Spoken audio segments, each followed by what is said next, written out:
scroll back up to find your question. Everybody else, please stop typing right now. Yeah, Dawa, does your wife wear a veil? I think I heard you say earlier that you're not married. So,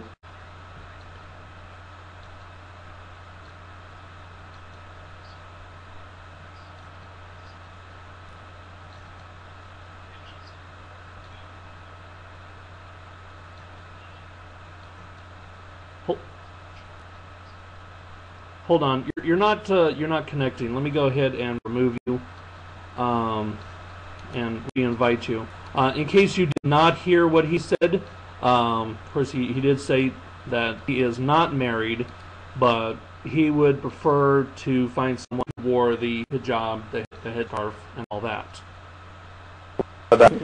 Yeah, okay, let me just answer that one more time. I would prefer to find a wife who wears the headscarf, as I think it's fallen for religion properly. If you wear the veil, which is what we call the niqab, I wouldn't mind that. That's her choice. I'm actually opposed to the burqa. I think that's going too far. But if she wanted to wear the veil, I wouldn't have a problem with it. Okay. And just to clarify, because I know people are going to ask that, do women have the right not to wear the hijab, the burqa? In other words, if they want to walk around in a bikini, they have the right to do that? In a secular state, yeah. Okay. If you were declared king, would you allow it?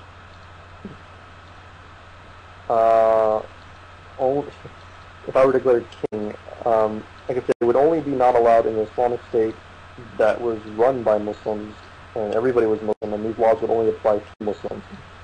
So I would not, in that sense, I would not allow it, but it would have to be up to the community, and I think it would be very easy to not allow that sort of thing. But this is only applied to an Islamic state where people have openly accepted this state, not have it imposed on them. So. Well, follow-up question to that. Would you support a movement to make the United States an Islamic state? Only if the United States wanted to be an Islamic state. I have no intention of making an Islamic state out of the United States. That's not my intention, and I don't think that's right to try to impose on anybody. But I think that just like any other political group in the United States has the right to try to basically tries to bring their ideas into the forum, tries to get some sort of legal representation. I think that Muslims have the right to do the same thing, and it doesn't mean that they're going to get it. But, okay. We saw the Communist Party in the United States. But. All right. At Traz, what is your question?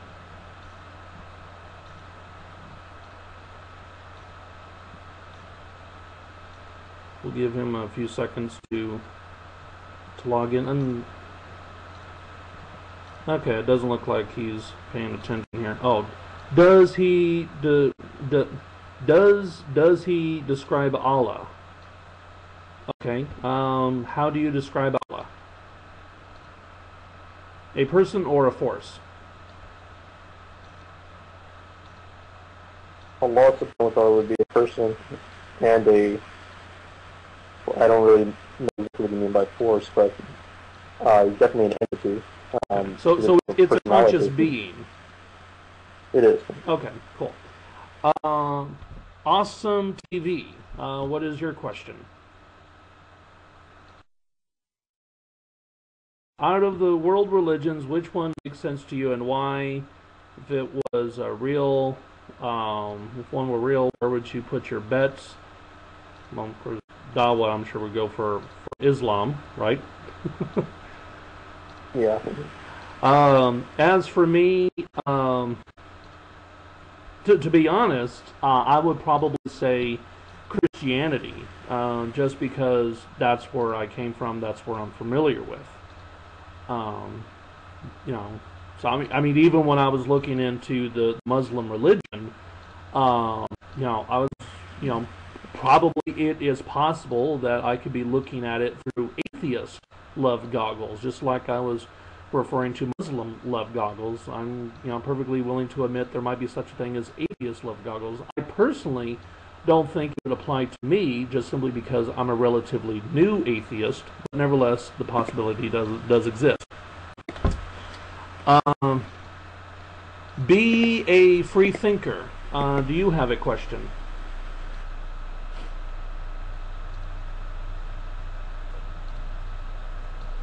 No, he doesn't? Okay. Let's go ahead and move on. We have B. Joe's Queen. Hope I said that right. B. Joe's Queen, what is your question?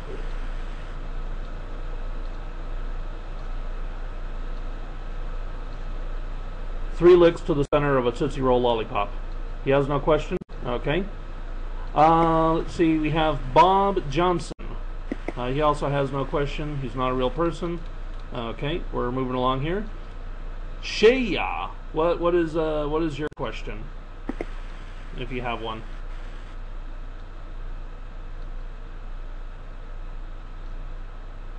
Oh, what was your Bob Johnson has a question? Okay, I'm so sorry.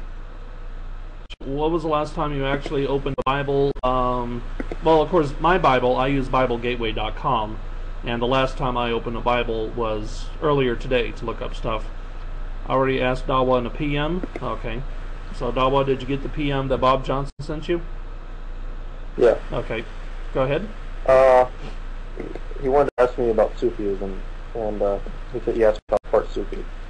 I think that sort of the Sufis, I think Sufism can go too far, but I subscribe to some Sufi, meditations, some Sufi beliefs. I think it's cool. I think they have some very interesting. I like the mystical aspect of Islam as well. I try to take a very balanced approach to the religion in that sense. That not only do I look at it from an intellectual and practical approach, but also try to have a mystical experience. So. Okay. And like I said, I mean, DawahFilms, I mean, he'll be glad to ask you. I mean, if you send him PMs to his YouTube channel, he'll be glad to answer any questions you guys have. Me, the same way. We're just trying to move this as quickly as possible. Classical guy, do you have a question?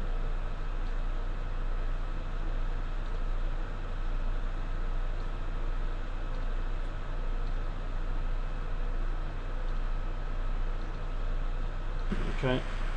We're going to move on here. My question is following: how do you come to grips with the new discoveries in cosmology and astronomy? Milky Way galaxy.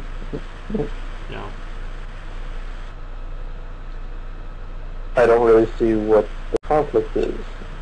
I think this might have something earlier to do with how I was talking about scientific errors in the Quran, which I think we came to a consensus that you said it's probably due to possibly some mistranslations from Arabic into English, and then also the Quran's not a scientific book.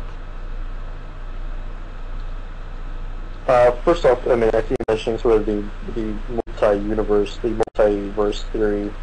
I'm going to address that first before I do, and some other things like string theory, I assume, and other such things. Before I address that, I just want to say that these are not, these have not been, made into actually fact. These are still, and they're not theories, scientific theories yet either. They're theoretical.